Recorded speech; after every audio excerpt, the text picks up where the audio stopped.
Assalamualaikum warahmatullahi wabarakatuh. Perkenalkan, nama saya Nisama Putri, NIM 230-417, Prodi Teknik Informatika C1. Di sini saya akan menjelaskan proses membuat aplikasi rental mobil menggunakan kode Igniter. Langsung saja kita ke codingnya. Sebelum membuat aplikasi, pastikan sudah mendownload file kode Igniter dan menyalakan XAMPP-nya. Pertama, kita melakukan setting base URL untuk mengatur URL project dalam kode Igniter yang terletak di dalam file config.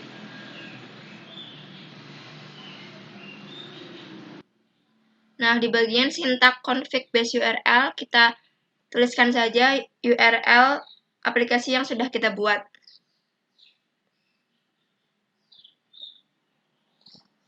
Kemudian kita menload atau membuka beberapa library helper kode Igniter yang kita butuhkan dalam pembuatan aplikasi rental mobil ini. Di dalam file autoload, kemudian bagian libraries. Nah, di dalam sintak libraries ini isikan array-nya yaitu terdiri dari database, session, dan from validation. Kemudian bagian helper-nya kita isikan URL. Selanjutnya membuat database di PHP MySQL.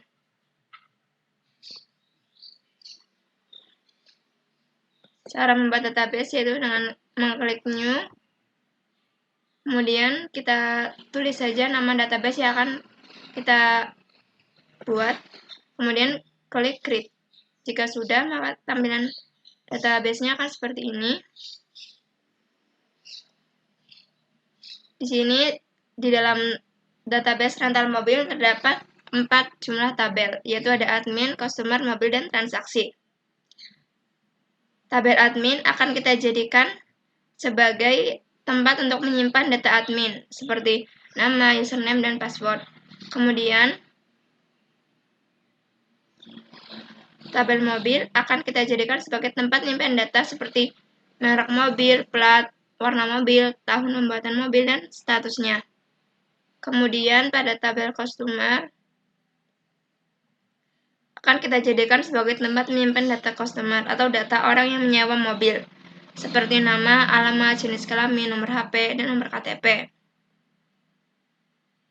Dan tabel transaksi kita gunakan untuk menyimpan data transaksi, seperti karyawan, customer, transaksi mobil,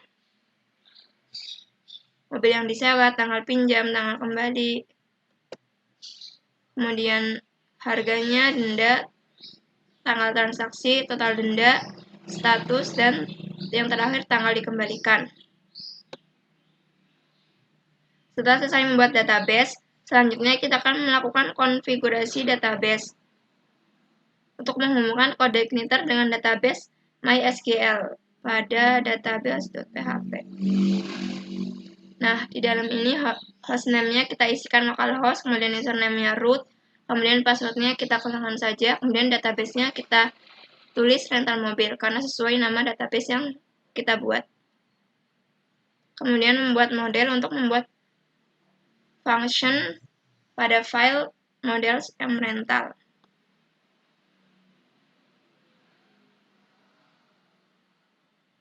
Ini terdiri dari beberapa function, yaitu edit data, get data, insert data, update data, dan delete data.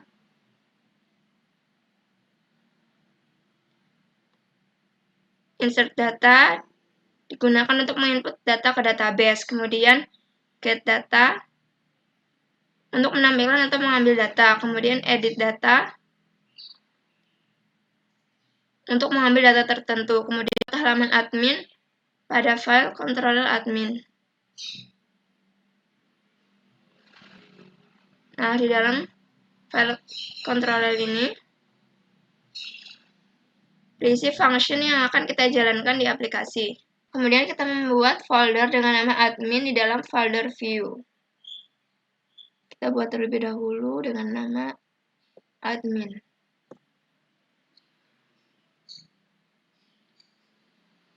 Kemudian kita buat 3 view baru dengan nama index PHP, header, dan footer.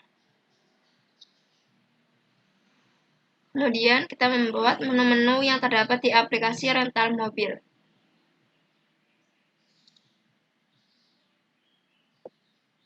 Menu-menunya di sini ada menu untuk ganti password,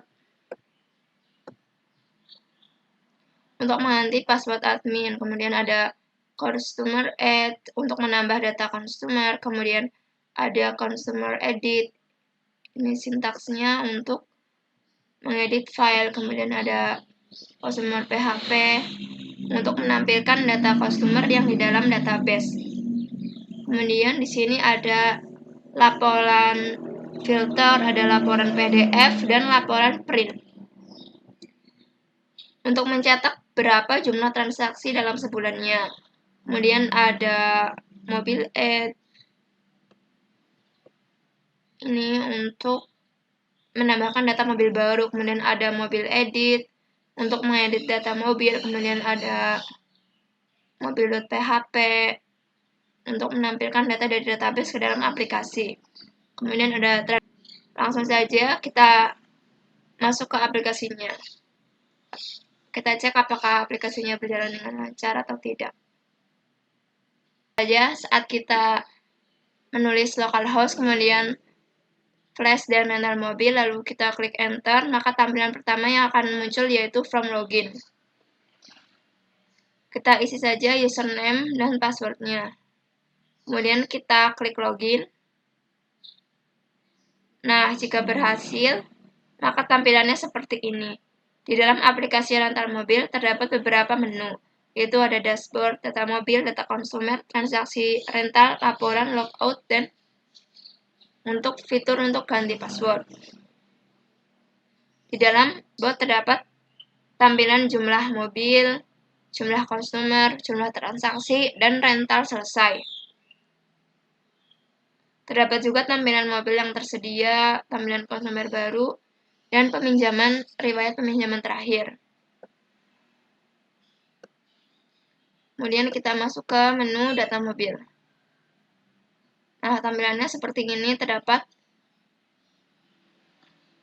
informasi merek mobil, plat, warna, tahun pembuatan, dan status tersedia atau sedang dirental. Kemudian kita coba saja untuk menambahkan data mobil baru.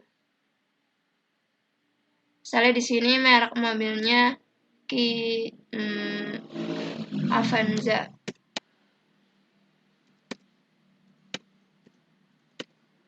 Kemudian nomor plat kendaraannya, kemudian warnanya misal putih, kemudian tahun kendaraannya misal 2018, dan status mobilnya tersedia. Kemudian kita klik saja simpan. Nah, jika berhasil, maka tampilannya seperti ini. Yang tadinya terdiri dari hanya 3 data, jika sudah berhasil, maka nambah menjadi 4 data. Kemudian kita coba untuk mengedit data, apakah berhasil atau tidak. Kita coba edit, misalnya Avanza misalnya nomor Avanza nomor 12 misalnya. Kemudian kita klik simpan. Nah, ini sudah jadi ya, menjadi Avanza nomor 12. Kemudian kita hapus data jika mobilnya sudah rusak atau ingin dihapus atau sudah tidak digunakan, kita hapus. Nah, jika berhasil, maka tampilannya seperti ini, hanya ada 3 buah data. Kemudian kita langsung masuk ke menu data konsumer. Sama saja seperti data mobil, berisi tampilan data yang sudah kita masukkan di dalam database rental mobil. Terdiri dari data nama, jenis kelamin, alamat, nomor HP, dan nomor KTP. Langsung saja kita coba untuk menambahkan data konsumer baru. Misalnya nama konsumernya, misalnya Cinta, misalnya. Kemudian alamatnya, misalnya Binangun. kemudian jenis kelaminnya perempuan, kemudian nomor HP-nya, kemudian nomor KTP, kemudian kita klik simpan. Nah, datanya sudah terinputkan. Kemudian kita coba untuk mengedit. Misalnya tadinya hanya Sinta saja, misalnya jadinya Sinta Jasa. Kemudian kita klik simpan. Nah, berhasil ya menjadi Sinta Jasa. Kemudian kita coba apakah datanya bisa terhapus. Nah, jika berhasil akan seperti ini. Tampilannya kembali seperti semula. Itu hanya berisi 3 data. Kemudian kita coba untuk melakukan transaksi baru. Seperti pada data-data sebelumnya, di sini data transaksi terdapat informasi tanggal, customer yang menyewa, kemudian ada mobilnya, jenis mobilnya, kemudian ada tanggal pinjam, tanggal kembali, harganya, harga denda, kemudian tanggal dikembalikan dan total dendanya, kemudian statusnya, apakah selesai atau masih terpinjam. Oke, langsung kita coba untuk menambahkan data transaksi yang baru. Kita pilih customer, misalnya Imam, kemudian mobilnya misalnya Kijang Innova, kemudian tanggal pinjamnya misalnya tanggal 28 04 05 aja 06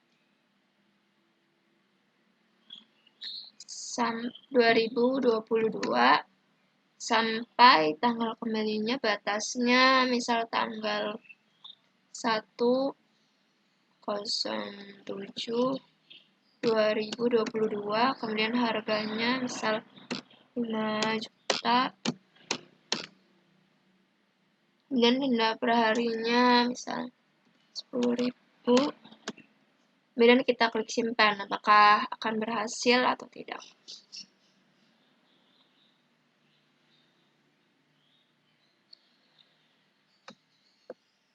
Nah, sudah berhasil, data berhasil ditambahkan. Kemudian misalnya jika pengguna sudah mengembalikan mobilnya, kita klik saja transaksi selesai. Sini berisi informasi nama customer-nya, kemudian jenis mobil yang dipinjam, kemudian ada tanggal pinjam dan batas tanggal kembali, harga dan dendanya.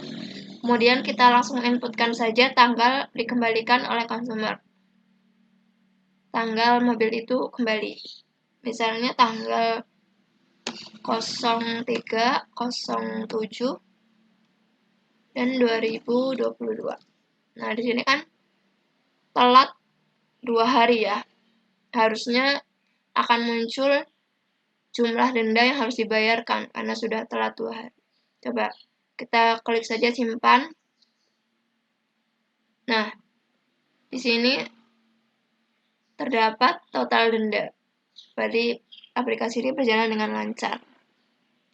Kemudian menu selanjutnya ada laporan. Jika kita ingin melihat laporan transaksi selama sebulan, isi saja.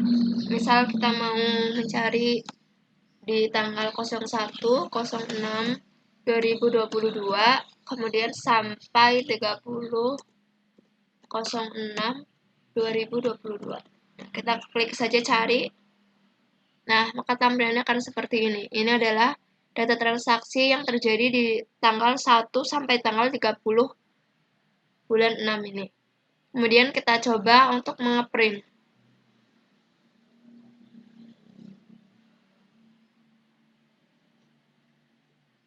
Nah, maka akan tampilannya seperti ini. Terdapat data-data yang melakukan transaksi. Laporan transaksi.